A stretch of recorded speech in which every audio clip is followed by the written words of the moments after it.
अंडमान निकोबर द्वीपरे जने अमेरिकीय नागरिकर हत्या पर उठुछि अनेक प्रश्न। कहीं एवं किपरि अंडमान भितर थिबा आदिम जनजाति द्वीप को जाइथिले अमेरिका नागरिक एठाकू जिबाकू बारण थिबा सत्वे से कहा प्ररोचना रे जाइथिले।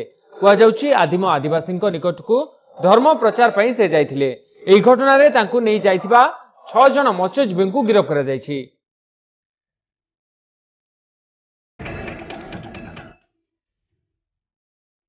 कहीं सेंटिनल द्वीप को जाइथिले अमेरिकीय नागरिक सेठाकू जीवा पछर असल उद्देश्य कौन थिला?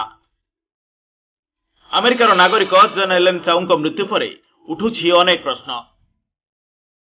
पुलिस तदंतरु अनेक रोचक तथ्य भी पदाकू आसुछि। ईसाई धर्मर प्रचार उद्देश्य रे सेंटिनल द्वीप को जाइथिले चाउ। सेइथिपई से दुई थर द्वीप को पहुंचीबाकू उद्यम भी करथिले। 14 नवेम्बर रे प्रथम उद्यम फेल मारिथिला। यापर 16 नवेम्बर रे पूरा तैयारी सह पहुंचीथिले सेंटिनल द्वीप रे। कहुछि एहाकू पसंद करनथिले सेठाकार आदिवासी। तीरमाड़े तांकर मृत्यु होईछि। रिपोर्ट अनुसार यह पूर्व जॉन एलन चाउ 5 थर अंडमान गस्त करिसेंते। 27 वर्ष चाउंक शव एबे भी जबत होई परिनी। कहुछि तांको हत्या करिबा परे बाली रे शव को पोति दैछन्ते सेंटिनलिस्ट आदिवासी माने। ये हत्याकांड परे तांको सेंटिनल द्वीप को जिबारे सहयोग करथिबा 6 जन मत्स्यजीवी और अंडमान नागरिक एस अलेक्जेंडर को पुलिस गिरफ्त करिछि। सेंटिनल द्वीप रे तांको पहुंचाइबाकू चाउ मत्स्यजीवी को देइथिले 25,000 टंका।